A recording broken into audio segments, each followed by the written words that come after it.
O, si retired US Air Force Colonel Ray Powell, mga kababayan, na siyang director ng Sealight, na closely monitoring dito po sa activity ng mga activities ng mga Chinese sa West Philippine Sea. Nag-warning na yung China, mga kababayan, is slowly taking over Rosol Reef, yung Iroquois Reef, mga kababayan, na yung Iroquois Reef, mga kababayan, na nasa loob ng exclusive economic zone ng ating bansa. Nagbabagang mga balita at pagtalakay sa mga isyu ng lipunan. Bulsa, opinyon, banat at paglalantad sa katotohanan. Bulsa, what you see is what you get. You decide. O yan po, China is slowly taking over Rosol Reef. Ayan po siya, mga kababayan, nasa Reed Bank ang Iroquois Reef, or napakalapit po sa Palawan. Yan po yung Rosol Reef, Iroquois Reef, mga kababayan. Yun ang slowly, sabi ni Powell, tinitake over na po ng China. It is well within our Philippine exclusive economic zone. Kaya napakaseryoso po, mga kababayan, yung pinasok na secret deal allegedly ng dating administrasyon. Yun ang nagiging rason kung bakit, mga kababayan, na-embolden ang China. Sa kanilang paniwala, mga kababayan, hindi tumupad yung ating administrasyon. Kung mayroon man silang usapan po, that is not binding. Ang constitutional po. Kaya sisimulan na po sa Congress yung congressional investigation sa sabing pinasok na secret deal ni Mao Diggs with Xi Jinping. Pero dito muna po tayo, sasabi slowly tinitake over na po ng mga Chinese yung Iroquois Reef. So sabi dyan, the Chinese presence in Rosol Iroquois Reef inside the Philippines exclusive economic zone is gradually growing, a maritime transparency project that monitors and reports activities in the South China Sea said. The seabed of Rosol Reef, which lies 125 nautical miles off Palawan, was the subject of recent extensive underwater surveys conducted by the Philippine Coast Guard that found severe damage inflicted upon the marine environment in coral reefs, where 33 Chinese maritime vessels were monitored to be swarming for more than a month, from August 9 to September 11, 2023. Sabi po ni retired US Air Force Colonel Ray Powell, director ng Sealight, yung China's maritime militia. But before ko, mga kababayan, bigay sa inyo yung full story ng mga balitang yan, click subscribe muna dito sa ating YouTube channel and hit the notification bell para lagi po kayong updated sa mga kaganapan dito sa ating bansa. Like and share na rin po ninyo ng ating video. At huwag na rin po ninyo na skip yung ating mga commercial ads para tuloy-tuloy lang ang pag-unlad ng bagong Pilipinas. Sa mga naganap ng malinis and spacious fitness gym, pumunta na lang po kayo sa aming Colossal Fitness Gym. We also offer Grab car rental with our brand new 2023 model ng Toyota Innova. We also accept booking for those who are planning to travel via PAL, Cebu Pacific, and other airline companies, local and international, and Meralco Bills, Aleco Bills, PLDT, etc. Ang Colossal Fitness Gym is located at 3rd floor Security Bank Building, Lanco Business Park, Legazpi City, Albay. For inquiries, look for Gilon Maravillas. Contact number 0966-802-0949. Lagi na pong matao sa amin. Na-set up na rin yung aming mga bagong gym equipments. May treadmill na rin po kami. Ito naman po yung bago naming product na binibenta online. iGlow Serum, whitening po siya. Tingnan ninyo yung epekto sa aking anak na architect before and now. Yung mga inquiries po ninyo, dumiretso na lang kayo sa kanyang Facebook account, Riz Maravillas. Ito naman po, Firmax Firming and Lifting Cream, pinapahid po sa mga pulses and affected area. Mainam po siya sa mga pains, mga paninigas na mga kaso-kasuan. Pinapahid-pahid lang po siya sa mga pulses. Ito naman po, Automax Radiant Serum. Sa mukha naman yung application. Anti-aging po siya. You will look 10 years younger than your age. Sa mga cancer patients naman po, baka lang gusto ninyo itong itry. Ningxia Red Mix Fruit Drink. Hindi man po siya gamot, food supplement siya. Kaya lang, gawa siya mga kababayan sa goji berry. Yung goji berry may anti-cancer properties. Yung mga inquiries po ninyo, dumiritso na lang kayo sa aming messenger sa Facebook para masagot namin agad. Ayos pa? Ayos na niya, Mr. Maravillas. Siya niya has once again returned to Rosol Reef and has established a semi-permanent presence there. Ayaw na pong umalis. Kaya nga importante, yung dito po na namataan, mga kababayan na Chinese vessel, malapit dito sa Catanduanes po. Anya Mr. Maravillas, naglalagay na kung anong underwater spy system niya sa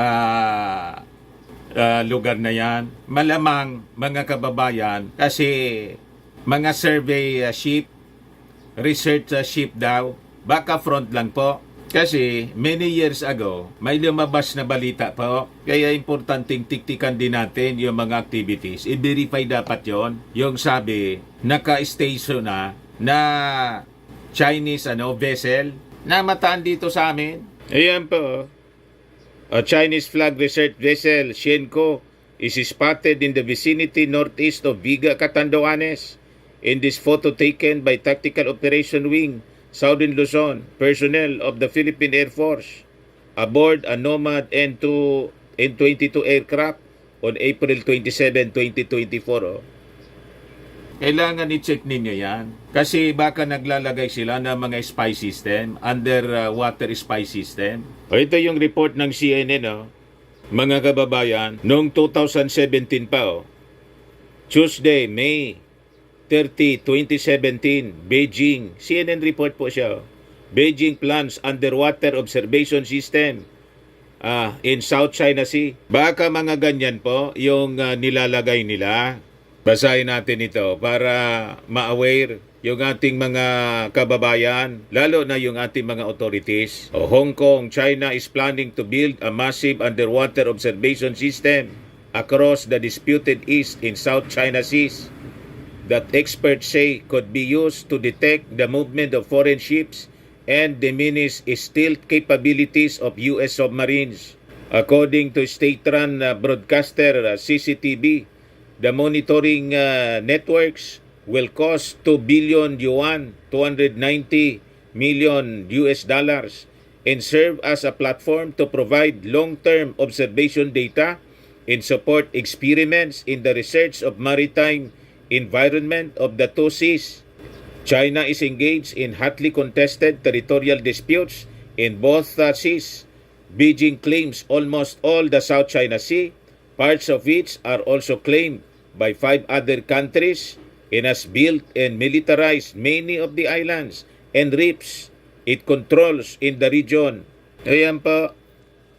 Ito yung South China Sea. Pati dito po, pumasok na dito po sa Pacific. Pati dito parte Burnham Rise dito. Mga kababayan, pumasok na yung yung China. So, pinapaligiran na po tayo ang Pilipinas, mga kababayan ng mga Chinese. Hindi natin masisisi yung ating Pangulong Bongbong Marcos kung bakit in-engage niya ang ating mga allied countries. Kasi napakasama po ng ambisyon sa atin ng China.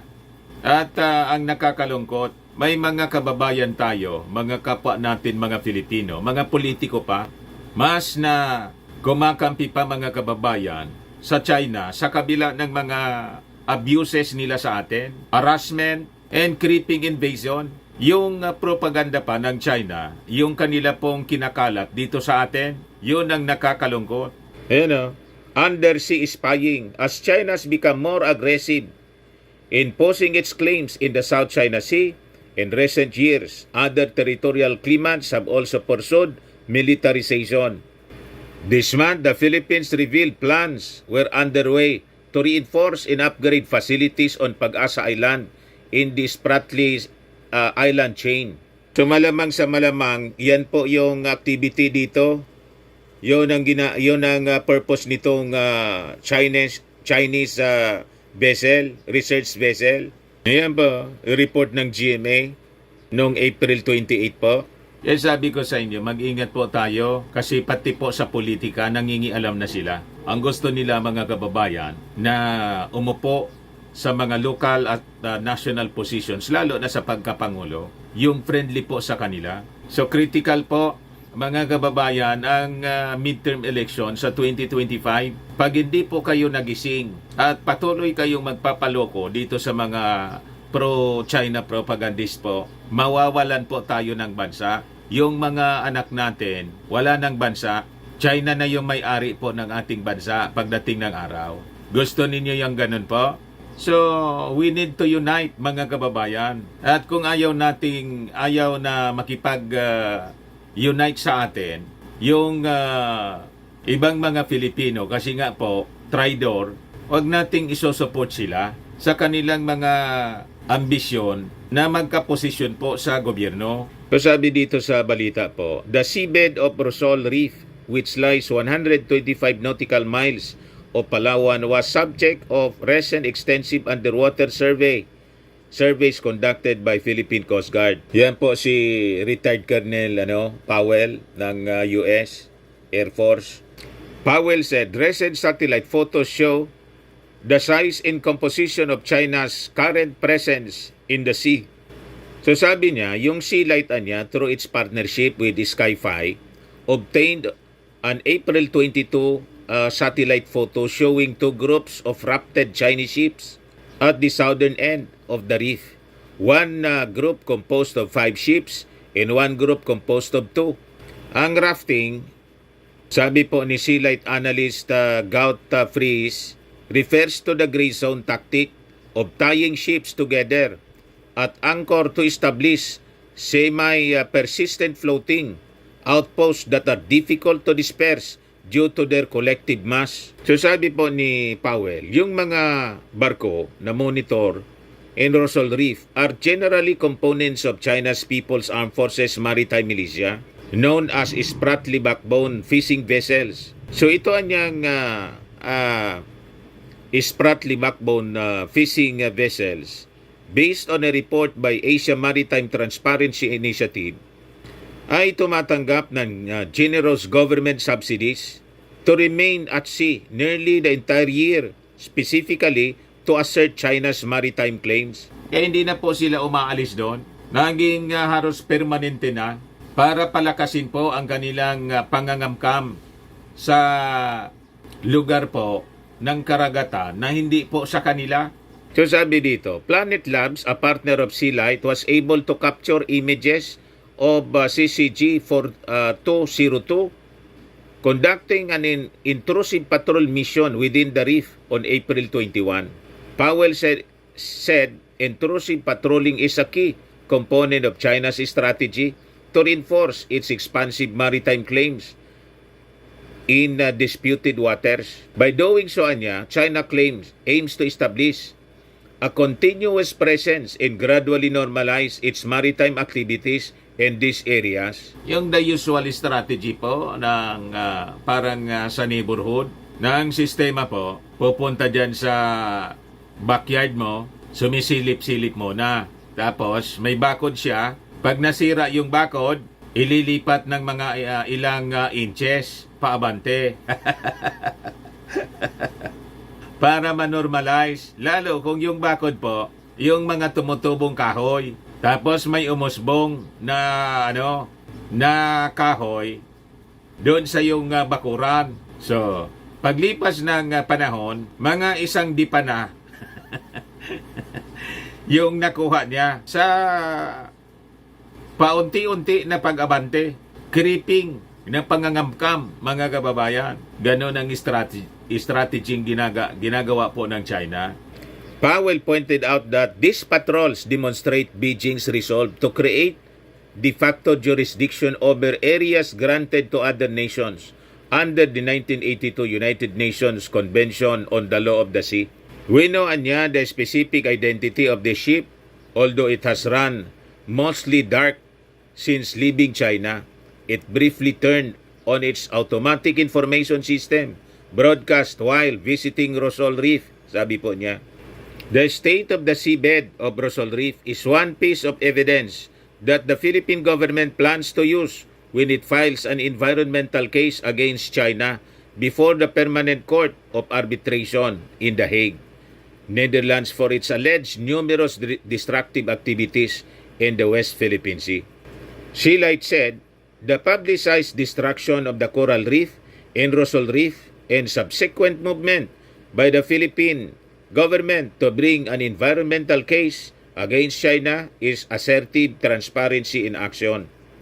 However, Powell said, with the ongoing soft occupation of the reef by China, one of these days people will find out that Rosol has been permanently occupied by Beijing. Kaya importante po, we increase our presence and activities dito po sa West Philippine Sea.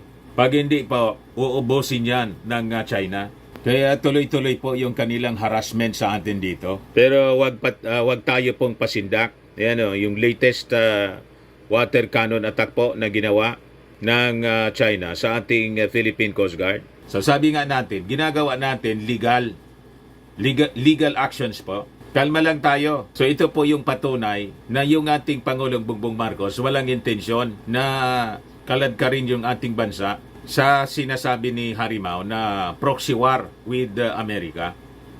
Proxy war ng Amerika sa China. Walang ganun po. Ang lahat ng sinasabi po ni Harimau, propaganda narrative po ni Xi Jinping.